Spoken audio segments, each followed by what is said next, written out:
GST అధికారులను బెదిరించారనే ఫిర్యాదుపైన 41A నోటీసులు జారీ చేయడం పట్ల సీఎం రమేష్ స్పందించారు.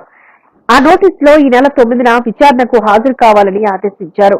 నోటీసులపైన ఆయన మాట్లాడుతూ ఇది తప్పుడు కేసుగా పేర్కొన్నారు. జీఎస్టీ అనేది రాష్ట్ర పరిధిలో రాదని స్పష్టం చేశారు. జీఎస్టీ తనిఖీ చేసే అధికారం మీకు లేదని వారికి తెలియజేశానని అన్నారు. జీఎస్టీ మీద తనకు పూర్తి అవగాహన ఉందని చెప్పారు. కూడా మాట్లాడుతున్నారు సార్, మీరు ఎవరు ఏంటి అని కనుక్కోండి అన్న. నేను జిఎస్టీ వాళ్ళకు ఫోన్ చేశాను. ఎందుకంటే నేను స్టాండింగ్ కమిటీ ఫైనాన్స్లో దాదాపు 12 సంవత్సరాలు పనిచేశాను. జిఎస్టీ వాళ్ళు ఏంటి ఎలా అనేది యాక్ట్ పాస్ చేసినప్పటి నుంచి ఇప్పటి వరకు నేనున్నా. యాక్ట్ పాస్ చేసేటప్పుడు జిఎస్టీ కమిటీలో ఉన్నా, పాస్ చేయకముందు, పాస్ చేసిన తర్వాత ఫైనాన్స్ కమిటీలో ఉన్నా. నేను అక్కడికి వెళ్తే మీడియాని తీసుకొని వెళ్ళాను. నేనేం దౌర్జన్యం చేసేదానికి కాదు. అందరి మీడియాకి చెప్పి చూడండి ఆంధ్రప్రదేశ్లో ఎంత ఘోరాలు నేరాలు జరిగిపోతున్నాయి. రాజేశ్వర్ రెడ్డి అని ఇన్కమ్ ట్యాక్స్ డిపార్ట్మెంట్ ఆయన స్టేట్ డిప్యుటేషన్ పైన తెప్పించుకున్నారు. రాజేశ్వర్ రెడ్డి ఆయన గవర్నమెంట్ ఆఫ్ ఇండియా ఎంప్లాయీ అయితే స్టేట్ గవర్నమెంట్ డిప్యుటేషన్ మీద వచ్చాడు. ఆయనకి ఒక డిపార్ట్మెంట్ హెడ్ పెట్టారు, AP state director of revenue intelligence అంట. జిఎస్టీ అనేది స్టేట్ పరిధిలో రాదు.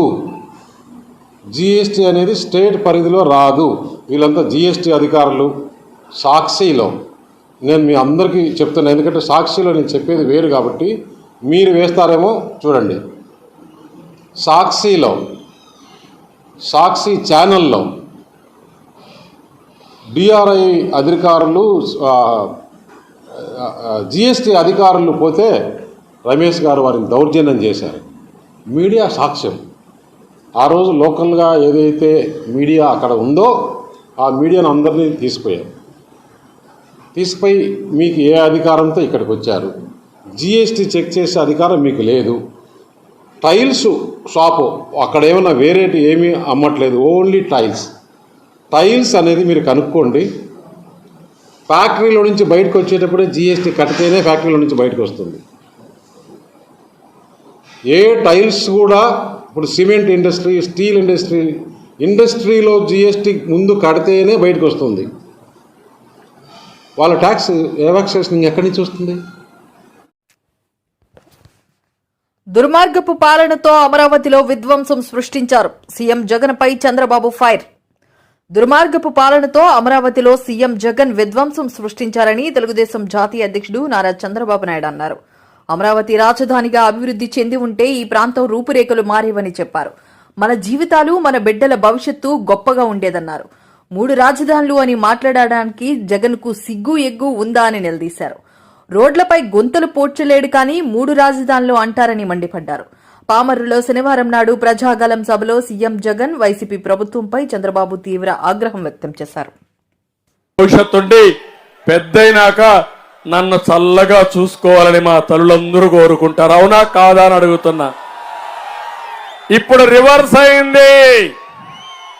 మన ముఖ్యమంత్రి రివర్స్ టెండర్లు, రివర్స్ పరిపాలన, మీ జీవితాలు కూడా రివర్స్ చేశాడు.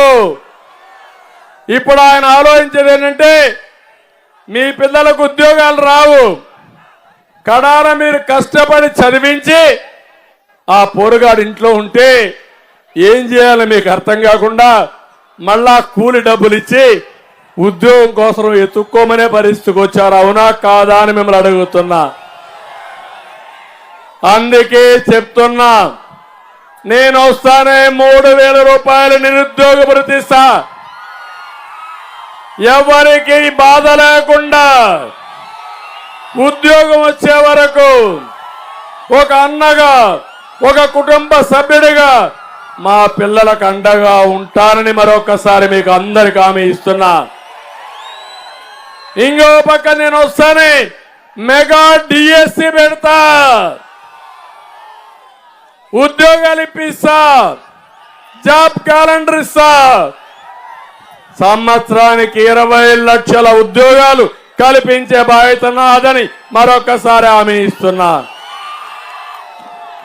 అది చేసి ఈరోజు ఇంకో పక్క సంవత్సరానికి 4 లక్షల ఉద్యోగాలు, 5 ఏళ్లలో 20 లక్షల ఉద్యోగాలు ఇస్తాను. వర్క్ ఫ్రం హోమ్ తీసుకొస్తా. వర్క్ ఫ్రం హోమ్ అంటే ప్రపంచంలో ఉండే కంపెనీలు మీ ఇంట్లో కూర్చొని నువ్వు పనిచేసుకునే విధానానికి శ్రీకారం చుడతా. అవసరమైతే పామర్లోనే ఒక ఐటీ టవర్ కట్టి మీరందరూ అక్కడికి పోయి పనిచేసుకుంటారు. ఒకప్పుడు హైటెక్ సిటీకి వెళ్ళేవాళ్ళు, అలాంటి టవర్లు ఇక్కడే కడతాం. మీకు స్కిల్ డెవలప్మెంట్ చేస్తాం. జగన్మోహన్ రెడ్డి మాట్లాడుతున్నాడు, ఇంగ్లీష్ నేర్పిస్తాడంట. నువ్వు నేర్పించే బోర్డు ఇంగ్లీష్ ఏంటి? ఎప్పుడో నేర్పించేసి పోయేవాళ్ళు ఇంగ్లీష్ వాళ్ళు. ఇప్పుడు నేను నేర్పించేది మీకు ఐటీ, ఆర్టిఫిషియల్ ఇంటెలిజెన్స్. ఏం పిల్లలు సిద్ధంగా ఉన్నారా లేదా? ప్రపంచాన్ని మొత్తం శాసించేది తెలుగు పిల్లలే తమ్ముళ్ళు. అలాంటి తమ్ముడు నా బాధంతా గంజా. ఇక్కడే ఒక బలమైన ఈ శుద్ధి చేసే కేంద్రాలను పెట్టి ఇక్కడికి దీన్ని దుర్వాసన లేని అందంగా చూసేలాగా ఈ ప్లాంట్ని ఒకటి పెట్టిస్తా ఉంది. నేను ఈ వేస్ట్ ప్లాంట్ని మేనేజ్ చేసే ఒక బలమైన, ఎందుకంటే లాస్ వేగాస్లో కానీ బరోడాలో కానీ చాలా బలంగా దీన్ని శుద్ధి చేసి దానిపైన ఒకలాంటి కొండలాంటి విధంగా తయారు చేసి చూడటానికి అందంగా ఉండేలాగా అది ఒక దాన్ని నుంచి వచ్చే బయోగ్యాస్ని మళ్ళీ తిరిగి ఇంధనంలాగా వాడుకునేలాగా ఒక విధానాలు ఉన్నాయి. ఆ విధానాలని ఈ రోజున మన ప్రాంతానికి తీసుకొద్దాం, మన అనకాపల్లికి తీసుకొచ్చి దుర్గంధాల నుంచి అనకాపల్లి నుంచి బయటపడేస్తాను మనస్ఫూర్తిగా మీకు తెలియజేసుకుంటా ఉన్నాం. ముఖ్యంగా కొణతాల రామకృష్ణ గారి ఆధ్వర్యంలో ఉత్తరాంధ్ర సుజల స్రవంతి ఇరిగేషన్ ప్రాజెక్ట్ మొదలైంది. దానికి వైఎస్ఆర్ గారి టైంలో ఇస్తే చంద్రబాబు గారి టైంలో దాన్ని 2,000 కోట్ల రూపాయలు విడుదల చేశారు. కానీ వైసీపీ గవర్నమెంట్ వచ్చిన తర్వాత కేవలం 5 కోట్ల రూపాయలే విడుదల చేశారు. 5 కోట్ల రూపాయలు విడుదల చేయటం వల్ల ఈ రోజున మనకి రైతాంగం నష్టపోతా ఉంది. జనసేన, టీడీపీ, బీజేపీ ప్రభుత్వం రాగానే ఈ ఉత్తరాంధ్ర సుజల స్రవంతి పథకాన్ని తిరిగి బలంగా పునరుద్ధరించి దీనికి బడ్జెట్ కేటాయిస్తాం. దీనికి ముఖ్యంగా ఉత్తరాంధ్ర కానీ ఆంధ్రప్రదేశ్లో కానీ, ఆంధ్రప్రదేశ్ డ్రగ్ క్యాపిటల్ అయిపోయింది. గంజాయికి మారుపేరైపోయింది ఆంధ్రప్రదేశ్. ఆడపిల్లలు భయపడతా ఉన్నారు, పెద్దలు భయపడతా ఉన్నారు, చాలా మంది యువత కంప్లైంట్ చేస్తా ఉన్నారు. నేను 2018లో కూడా పోరాట యాత్రకి వెళ్తే ముఖ్యంగా యువతకు చెప్పాను, మీరు గంజాయిని కనుక మీరు మహమ్మారిని మీరు ఎంకరేజ్ చేస్తే మీ ఆరోగ్యాలు పాడు చేసుకుంటారు. ముఖ్యంగా ఇలాంటి వ్యవస్థ కట్టుదిట్టం చేయాలి అంటే చాలా బలమైన లా అండ్ ఆర్డర్ ఉండాలి. మన కూటమి ప్రభుత్వం రాగానే మేము బాధ్యత తీసుకుంటాం, గంజాయి మహమ్మారిని మేము అరికడతాం. ఈ రోజున మన వైజాగ్ పోర్టులోనే దాదాపు 25,000 కోట్ల రూపాయలు 25,000 కోట్ల రూపాయల హెరాయిన్, గంజాయి ఆంధ్రప్రదేశ్ వైజాగ్ దిగుమతి అయిందంటే దీనికి వైసీపీ ప్రభుత్వం అనుమతి లేకుండా, పోలీసుల్లో ఉన్న కొంతమంది సపోర్ట్ లేకుండా ఈ రోజున జరుగుద్దని మీరు ఆలోచిస్తున్నారా? మీకు భవిష్యత్తులో క్రిమినల్ గవర్నమెంట్ వద్దు, మీ భవిష్యత్తుకి మంచిది కాదు. అందుకని మేము కూటమిగా ఏర్పడి ఈ రోజున మీ అందరి సహకారంతో వైసీపీని రోడ్డు మీద ఈడ్చి ఈడ్చి ఈడ్చి ఆంధ్రప్రదేశ్ అవతల సరిహద్దుల్లోకి పడేస్తాం.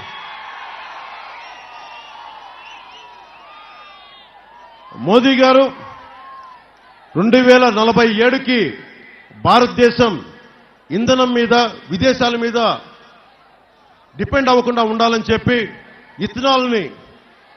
ఇథనాల్ని మనకి ఇక్కడ మ్యానుఫ్యాక్చర్ చేసేలాగా మొదలుపెట్టారు. మనకింత చెరుకుండి దాని నుంచి వచ్చే ఇథనాల్కి సంబంధించి మన ముఖ్యంగా చెరుకు రైతాంగానికి సంబంధించి దీనికి డెవలప్ చేస్తే మటుకు ఇక్కడ చాలా బలమైన ఉపాధి అవకాశాలు ఉంటాయి. అలాగే విదేశ ద్రవ్యం మనకి వేస్ట్ అవ్వకుండా ఉంటుంది. మన బలంగా మన ఎక్స్పోర్ట్స్ పైకి వెళ్తాయి. 2047కి మోదీ గారి కోరిక కూడా ఇక్కడున్న యువతకి అందరికీ స్కిల్ డెవలప్మెంట్ ఉండాలి, మీకు రకరకాల ఉపాధి అవకాశాలు ఉండాలి. ఆ దిశగా మేమందరం కృషి చేస్తా ఉన్నాం.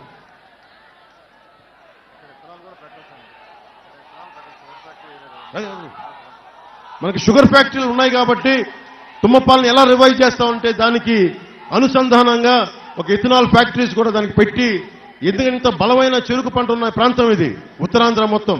సో ఇథనాల్ని ఇక్కడి నుంచి ఎక్స్పోర్ట్ చేసేలాగా, ఇక్కడి నుంచి తయారు చేసేలాగా ఆ బాధ్యత మనం తీసుకుందాం.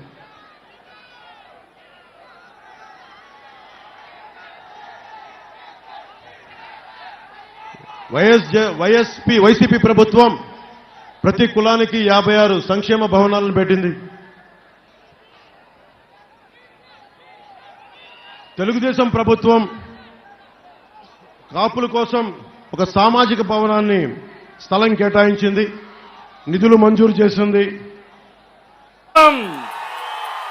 కష్టకాలంలో వీరోచితంగా పోరాడిన కుటుంబం గెలిపిస్తామని చప్పట్లు కొట్టి హర్షాన్ని, ఆమోదాన్ని తెలియజేయండి. అవసరమైతే 10 రూపాయలు మీరు ఖర్చు పెట్టుకోవాలి తప్ప ఒక పేదవాణ్ణి గెలిపించామని తృప్తి మీకు అందరికీ ఉండాలి. అది నా ఆలోచన. ఆ ఆలోచనతోనే ముందుకొచ్చా. అందుకనే మంచి అభ్యర్థులను సెలెక్ట్ చేశాం. ఇప్పుడే ఇక్కడ నారాయణరావు గారు 2 సార్లు ఎంపీ అయ్యాడు, ఒకసారి 3 సార్లు పోటీ చేశాడు. జిల్లా పార్టీ అధ్యక్షుడు. పొత్తులో ధర్మంగా నేను జనసేనకి సీటు పోతే ఒక్క మాట మాట్లాడకుండా, ఎక్కడ ఏమాత్రం కూడా తొణక్కుండా పార్టీ జెండా మోస్తున్న వ్యక్తి నారాయణరావు గారు అని చెప్పి నేను మీకు తెలియజేస్తున్నా. ఇది వైఎస్ఆర్ కాంగ్రెస్ లో ఉందా తమ్ముళ్ళు? ఉంటుందా తమ్ముళ్ళు? అది ఒక పార్టీ నానని మిమ్మల్ని అడుగుతున్నా. మంచి వాళ్ళకు స్థానం ఉందా అని మిమ్మల్ని అడుగుతున్నా. అది తెలుగుదేశానికి, కూటమికి, వైఎస్ఆర్ కాంగ్రెస్ పార్టీకి ఉండే వ్యత్యాసం. ఇక్కడే దేవినేని ఉమా కూడా ఉన్నాడు, పార్టీ పెట్టినప్పటి నుంచి ఉన్నాడు. కొన్ని కారణాల వల్ల సీట్ ఇవ్వకపోతే సీటు కాదు నాకు ముఖ్యం పార్టీ అని పార్టీ కోసం ఒక సైనికుడిగా పనిచేస్తున్నాడు.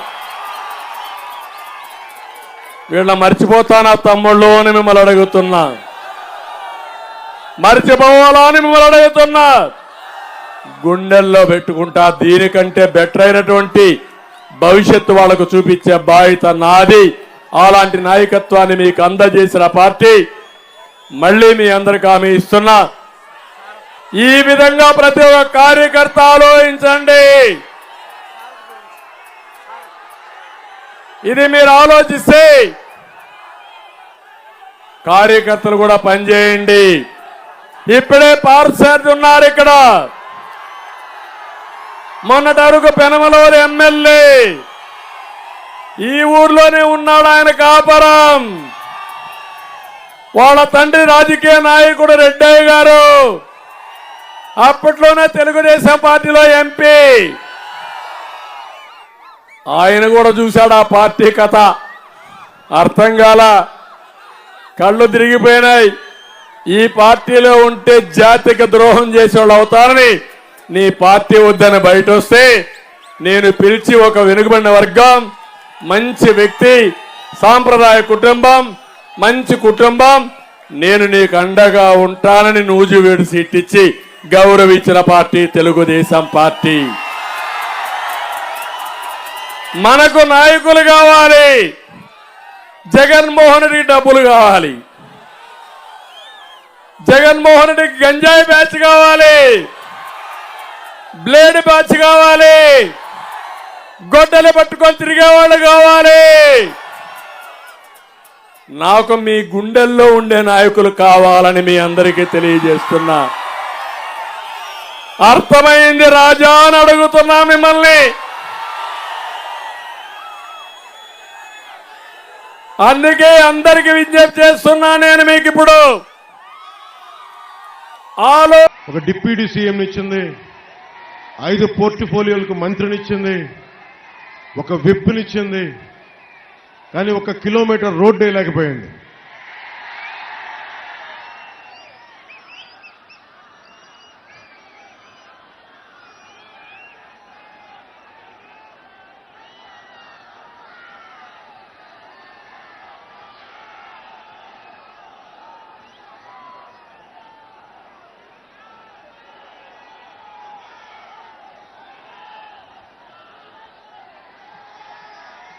ఆరోగ్యం బాగా చూసుకుంటాను. ఈసారి దవడ వాచిపోయేలా కొడదాం, అందరికీ గట్టి కొడదాం.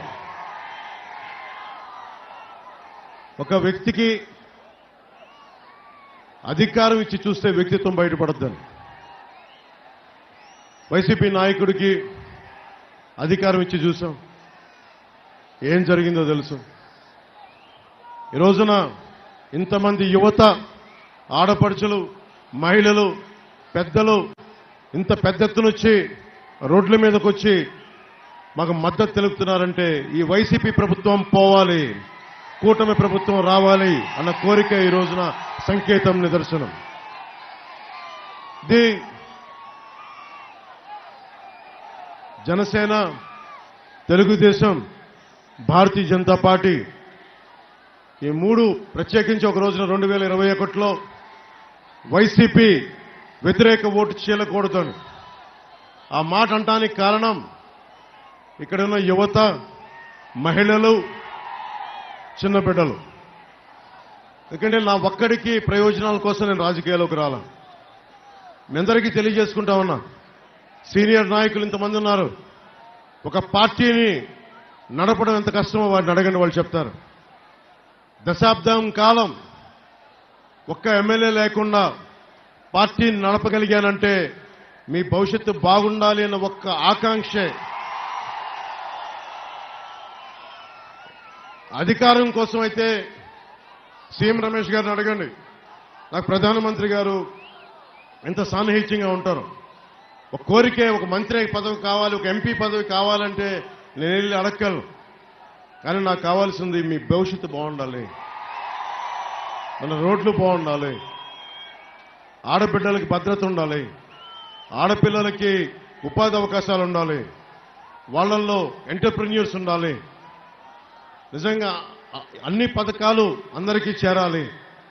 అమ్మఒడి పథకం మీకు తెలుసు,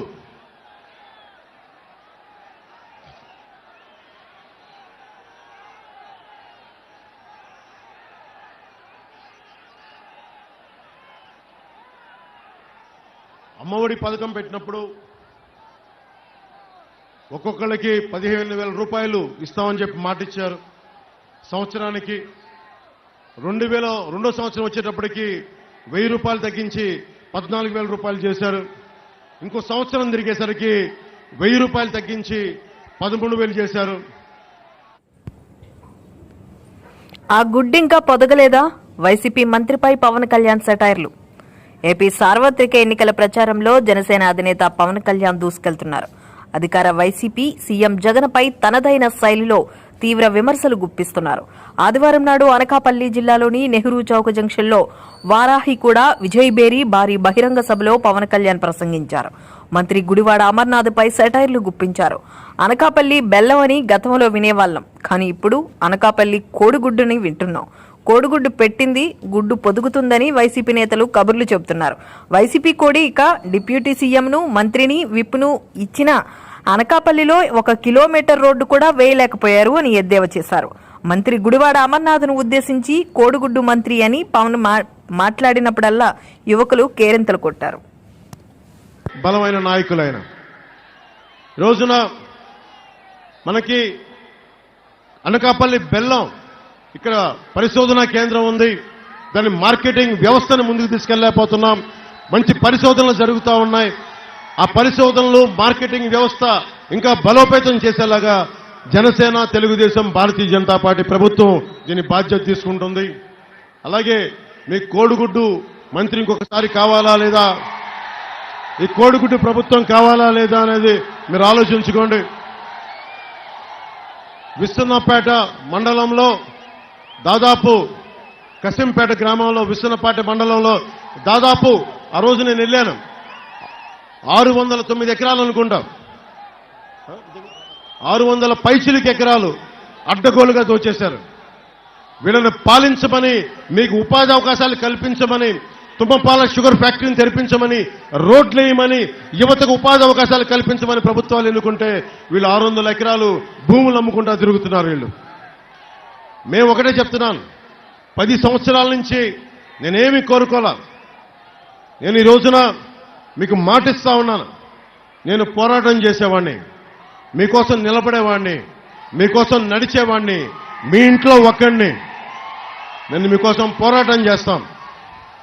ఈ రోజున దారి పొడుగుతా సీఎం జిందాబాద్, సీఎం జిందాబాద్ అంటుంటే ఒకటే అనిపించింది, ఇంకా మనకి అంత క్షేత్ర స్థాయిలో మనకి యువత బలం ఉంది, కానీ ఇంకా నాయకుల బలం తక్కువ ఉంది. ఈ ఎన్నికల్లో బాగా పోరాటం చేద్దాం, ప్రభుత్వాన్ని నిలబెడదాం. భవిష్యత్తులో మీ కోరిక నెరవేరేలాగా దాన్ని జరుగుద్దని నూకాలమ్మ సాక్షిగా ఆశిస్తున్నాం.